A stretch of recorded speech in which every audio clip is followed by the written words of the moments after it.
Thanks a lot. Bye-bye. Hello and welcome to The Conversation. My name is Shannon Taylor. I'm the Executive Director of Blacks and Jews in Conversation, and not just Blacks and Jews in Conversation. Thank you. And with us tonight are the obstreperous Honorable Milton Tingling and the young and getting younger Tyren Eastmond. And this is Tyren's first appearance on this program, and despite what he wants to do, it will not be his last. I have the pleasure of knowing his grandfather, Leon Eastmond, who was honored for many reasons and for many causes over the previous years. Too many to enumerate here, and I'm certainly too much of an egomaniac to list them anyway. But he was last honored by B'nai Zion, by our good friend Mel Parnes, who was on this program, for his tremendous charitable and communal efforts on behalf of not only the communities of the city, Black, Jewish, Hispanic, and so on, but also on behalf of Ma'ale-Adumim, one of the great cities of Israel. And we were last on our friend Joey Reynolds' show about a week and a half ago, of which Honorable Tingling has been a part several times. And I only thought it was fitting to that is, to bring both these worthy individuals onto this program together, representing, I wouldn't say the same generation, but pretty much close. And Honorable Tingling is running for the surrogate of Manhattan, and we figured we'd make that announcement as soon as we can with him in person. And we don't endorse any candidate on this commercial-free network. We invite, of course, every candidate for any office on, and I don't give any preference. And I'm sure that I have given Honorable Tingling so much aggravation in the past that nobody could ever say that I claim any bias in this situation. But I wanted to primarily, for purposes of our audience and for these two individuals to meet each other and to exchange views on what's going on today in our city, because the Eastmond network, the Eastmond Boilers, is by no means limited to the Bronx or Manhattan, but is nationwide.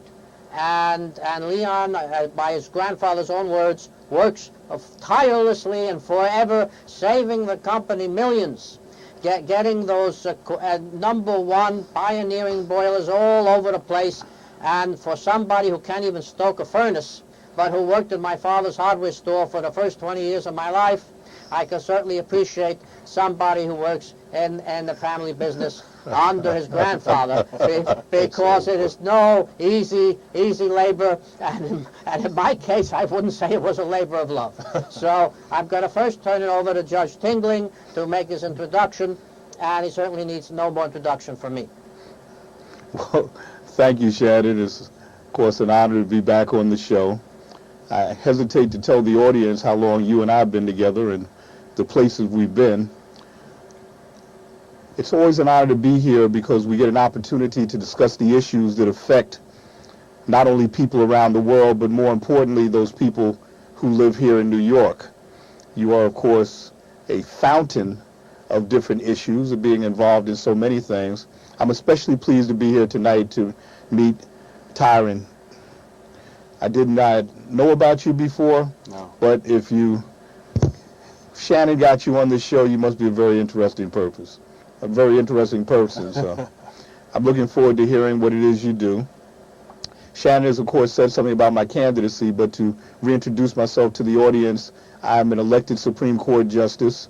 I sit in Manhattan at 60 Center Street, and I consider myself to be the most fortunate person in the borough of Manhattan because having been elected to office, it allows me the opportunity to continue to serve the people of the city, which has been my family's mission for so many years.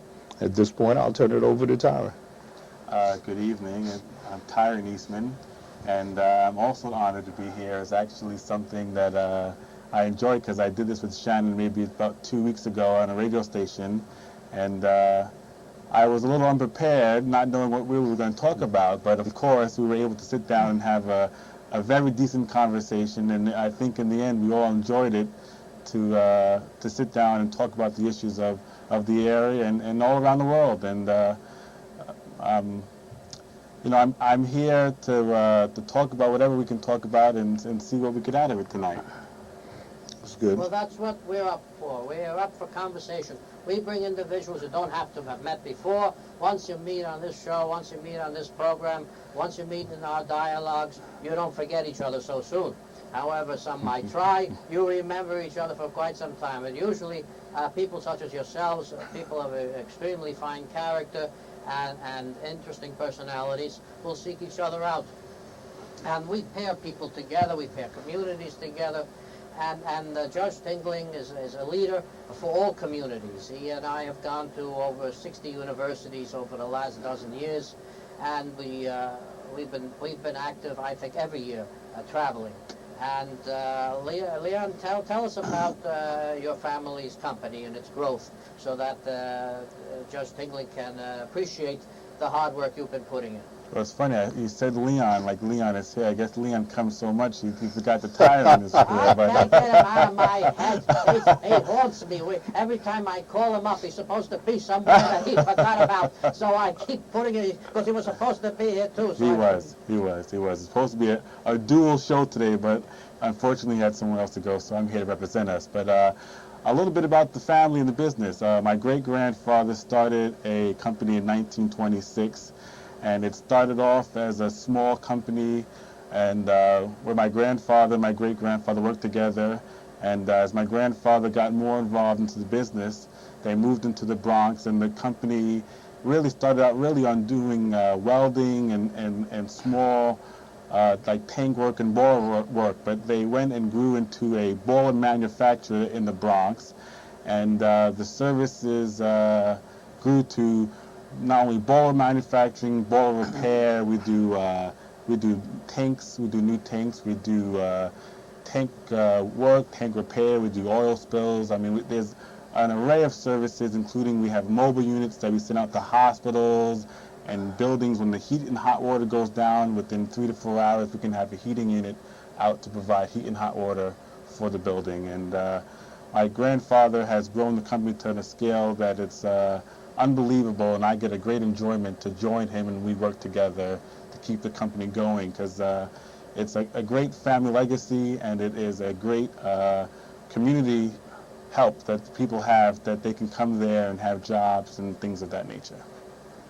Judge Tingling, you come from the Carolinas. Is there a similar type family orientation in the Carolinas, where we'll go from family to family, where they try and bring everybody in from generation to generation? Or do you have now, as we do in New York City, where it's more usual that the kids will leave the parents and go off on their own? Well, I'm actually a hybrid, even though I probably don't get 30 miles to the gallon. My father's side of the family is, of course, from the West Indies, Jamaica, way of Kingston, by way of Ellis Island. However, you are correct. My mother's side of the family actually traces from Alabama to the Carolinas, north, mainly south. And on that side of my family, I actually am privileged to be in line and be part of a family that has a written, oral, and pictorial history that traces all the way back to the Civil War. And my mother is the last of her siblings, and she has become the inheritor of all of those materials. It's amazing. And listening to Tyren talk about the family, and especially talking about his great-grandfather and his grandfather, I feel an affinity to him.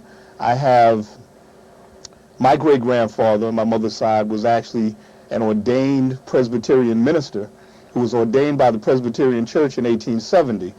And you have to understand what that means, it being 5 years after the Civil War and 5 years behind the so-called end of segregation. And his wife, my great-grandmother, at age 15 in 1865, at the end of the Civil War, was hired as a school teacher because she was the only freed slave in her town that could read and write. And she continued to teach there for the next 60 years. What do you attribute to give the youth of today the zeal to work as hard as Tyren must do in his grandfather's and father's company? Because I didn't stay with my father because I couldn't work as hard as my father. That's basically why I didn't stay. And he had a large store, and had I continued with him, it would be doing business today, and instead of having been outgunned by Lowe's and Home Depot. But I could not work like that. I just could. I just couldn't wait to leave. Let's put it that way. What do you attribute a zeal of work ethic, the way his grandfather described it on the radio, that inspires? And by the way, Joey Reynolds also said that it was the African Americans who were the best dressed on the late night radio show as well, looking contemptuously in my direction as we appeared. What do you give credit to this? Well, I mean, I think for I wasn't myself. asking you. Oh, let him take the No, let Tyren answer. He needs to answer I this. think for myself, really, it's a determination. It's something that you have to want. I don't think in any way I'm overworked. I think I get an enjoyment of what I do. I think you're overworked. I don't call it overworked. I mean, I get to enjoy my work life and do this with my family at the same time. So I think that brings together some kind of unity. I mean, not only am I working, but I'm doing it with my family, which is creating a legacy that can be passed on from generation to generation.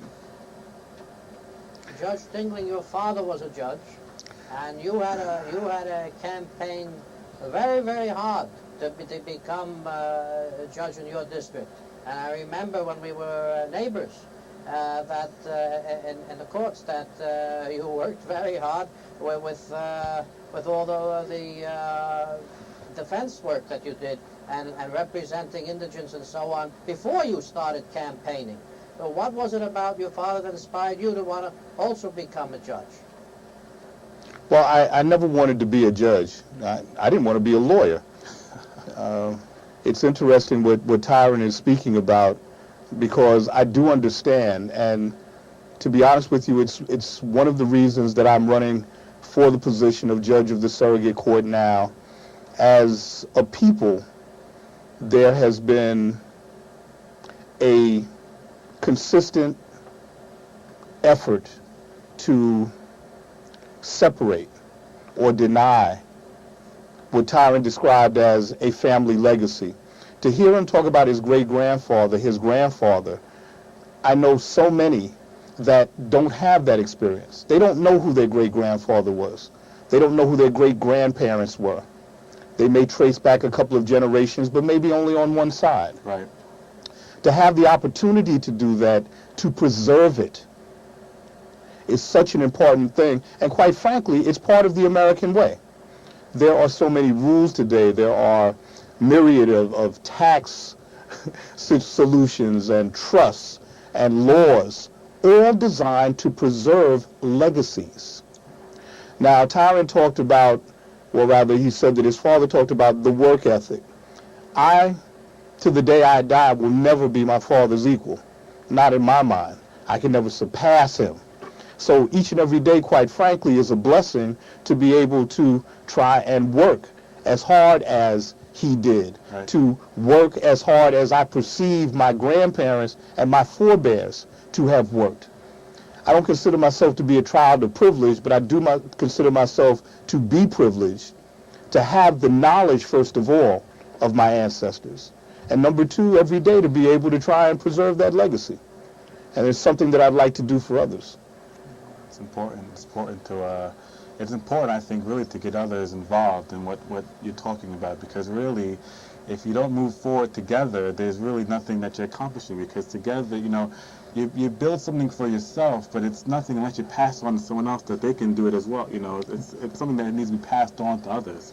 No, it's very true. Yeah. I've appeared on the show, Shannon, in previous shows with my son, my oldest son, who's turning 18 next month. And I think when he appeared on the show the first time, he was 14. And in turning 18, there's a different perception, there's a different mindset that you have to have. You are legally an adult. And for many at 18, I'm sure I felt the same way to some extent. You want all of the privileges, but you don't recognize the responsibilities and the dangers that come with being 18. And one of the things that I always talk to him about, that we've talked about on the show, and Tyren mentioned it here this evening, and that is your standards, your work ethic. You need to set your own standards, your own criteria of what you believe makes you a success. And then you strive towards it. Do not let somebody else set your standards for you. Don't let someone else set the bar for you. It's most important, most important. Well, both of you have been also immersed with other communities, for instance, the Jewish community. And your grandfather mentioned that last time on the radio and when he was on this show. And of course, Judge Tingling, every time we've traveled to Israel.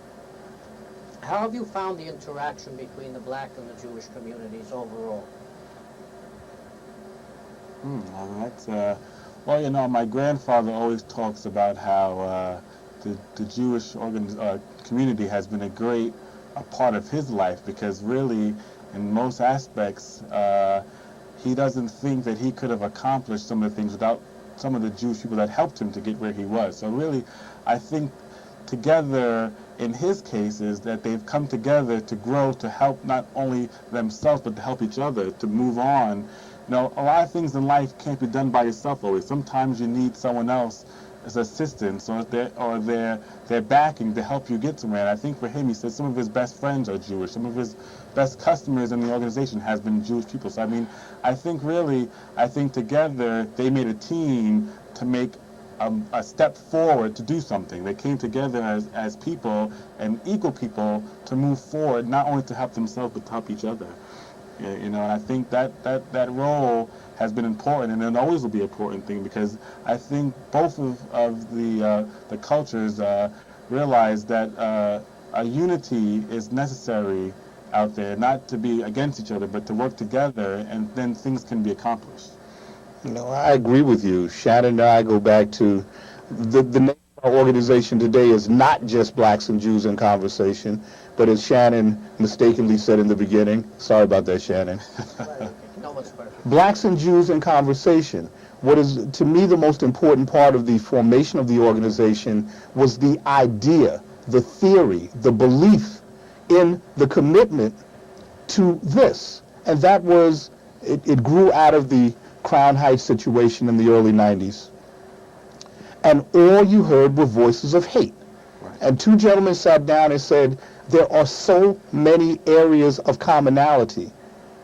There was so much commonality of concern between the two communities and history between the two communities. Who is speaking about it? Who is promulgating it? Who is taking it to the press? The press certainly wasn't doing it at the time. And they decided to do it by forming this organization. Right. So, Tyren, when you're talking about your family, having customers and other things, Shannon and I have traveled all over this country, and God knows that I will die before I ever meet the person who agrees with Shannon about everything. It certainly is not I. And we have disagreed about many things, but every place that we have ever been, I know that I have said to the audience that I trust the man with my children. Right. I trust the man with my legacy. I don't have to look over my shoulder. I know that Shannon will be arguing with me. I know that he will be telling me honestly what he thinks. But I also know that walking down a dark alley, that he will go with me. Right. Well, I think that is important that you said it, that not everyone can always agree on everything. that's how you get conversation, I think, is because everyone brings in what their their thought processes or their ideas and theories, and you challenge one another. It becomes this thing where you're not right, I'm not right, but you're able to sit down and say to each other, this is my thought, and we may not agree in the end, but this is something that we can discuss and move forward with. So I mean, I think it was a good comment that you made. You said that you always don't agree, but you trust one another. There's a trust there, and as I said, in life you have to always challenge things. You can't just say I'm going to give up, because if you give up, you don't really get anywhere. No, you don't. I thank you for the kind remarks, and we've been down too many dark alleys. I must say we've been lost too many times. You're going first next time. We gotta put an end to this. Do you have questions for each other? Oh, well, actually, I'm very interested. I'm very interested in your company. How many employees do you have? Roughly right now we have about 115. The company has always, my great-grandfather believed in helping ex-offenders when they came out of prison. So we have an ex-offender program that when people come out of jail, they have a place that they can come to kind of start as a benchmark for them to restart their life and move on. Wow. And the most recent project that my grandfather has started is a school where people can come and learn a trade, and they can apply that trade to make themselves have a living for them and their families. So that's the most recent project that we do. But my grandfather has always been someone of advocate for the community and trying to find ways that he can help. As I was saying on the show on Joy Reynolds, that my grandfather is at an age and a stage in his life where if he wanted to, he could go home retired, relax, and enjoy this life that he's created for himself. But instead, he continues to push day and day and day in and out so that he can build something that can help others. Because, as you said, yes, he's built something for himself, but he doesn't feel that he's accomplished anything until he's helped somebody else.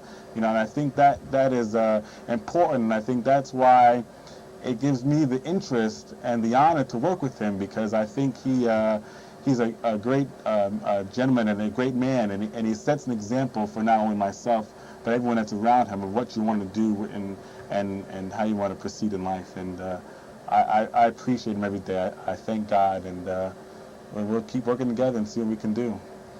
It's a generation that your grandfather comes from that I have such respect for. I know when we travel the country, when we go locally. When was the last place we were together? I think it's Stuyvesant. And another program's coming up soon at Stuyvesant as well. One of the things that I always talk about is my mother will be turning 90 next year. And and it's a blessing. She goes where she wants to go. She does what she wants to do. She complains about it. But her mind is sound. Her mind is sharp. And when we go and speak to, I don't want to say children, when we speak to people of all ages, because Shannon, we've done everything from elementary school to graduate school. The last thing was the Black History Month. And a whole day. And business associations. One of the things that always comes up for me, when we're confronted with an attitude of, what difference does it make? What do you think you're accomplishing? One of my reference points is always my mother. And I say to them, I said, well, when I feel like that, I look at my mother. My mother lives more than half of her life in legal, which means something to me as a judge, as a lawyer, legal segregation. She was in a small town in the South, a railroad track town. And my generation understands what that means. A railroad track was you lived on one side and they lived on the other. And I couldn't see anything there that would have given her belief or hope that anything would ever change. Right. And yet that is what most of her life has been. Mm-hmm. Belief that things would get better for herself, for her children, for her grandchildren. Right. And she's lived it. Mm-hmm. My mother has traveled the world when probably there was a time she couldn't travel across the street. Right. And those are the things that I reference to. And what I try and do when I'm out there, when I'm speaking, is to give the generation behind me a sense of, if you're confronted with that attitude, I was there with you. Right. All right. So just as I look at her, and believe things are possible, you look at me and see things are possible. Right. Shannon was talking about it. When I was elected to the civil court, I was the first African American ever elected in a district in Manhattan. Who would think it? No, you wouldn't. No, you wouldn't. No. But there's still first. There's still possibilities, but most of all, there's the possibility of hope. And that, I think, if we lose that, then we'll lose it all. But I don't see that happening. No. I mean, it's ironic that my age. It was funny that my age came up more than I say 5 times, Shannon, on a radio station 2 weeks ago, because many individuals of my generation really aren't trying to do anything, because I think they've almost given up. But it's not time to give up. It's time to pull ahead, stick together, and move forward and try to accomplish something. So a lot of times you don't see people of my generation doing exactly what I'm doing, but I think it's important, and that's why every day I wake up and I try to go out there and do what I can so that others can get involved and want to do something. Because it's, as I said before, it's not about you. It's about how you can do something for yourself that can help somebody else as well. And I think that's important. It's not that you just do something for yourself, you do something for others at the same time. It's not just that. It's just that I don't hang around with people too much younger than myself because I don't want the competition. I don't remember where I'm not coming. I don't have that advantage anymore. And I'm not able to start life all over again with the whole world ahead of me. And the older you get, the more baggage you get, the more problems you have, and the more depressed you get, and the more you realize that all this hope is not there. And I don't want to depress you or our audience. So let me turn it to a different subject. You and our chairman, Judge Thompson, mentioned that great possibility that you've seen the whole world change in your mother's lifetime, his lifetime, but there are a lot of people who are not viewing the world with that point right now. They don't see the possibility of change because they haven't come from change. They haven't seen too much change. Environmentally, we've gone from bad to worse. War's always been around. The lack of civil rights has been at the same point relatively. The religious persecution gets worse.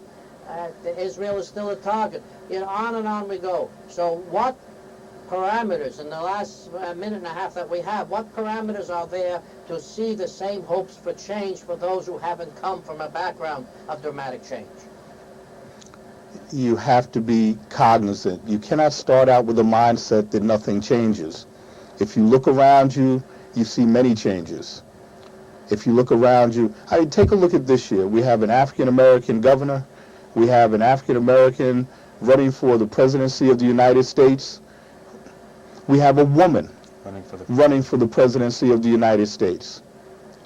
The one thing that I tell people, especially those that are turning 18 or have turned 18, the first thing I usually ask them is, are you registered to vote? And when they say no, I usually say, I'm sorry, I can't hear you anymore. Voting may be the simplest thing that you can do, but it requires, and it shouldn't, but it does, it requires a belief that your vote makes a difference. Right. I want to thank you both extremely much for coming on. 2 words, would you recommend that Tyren go to Israel? You've now been shanghaied, my friend. You will be going no matter what you say. I have no choice. You have no choice in the matter anymore. I look forward to it. Well, I'll make this commitment. If you go, I'll go with you. Here we go. I'll go back. All right, sounds good. It was an experience. Okay. Look forward to Thank you it. so very much for coming on, and this is for Blacks and Jews in Conversation. A very good and pleasant week. Good night.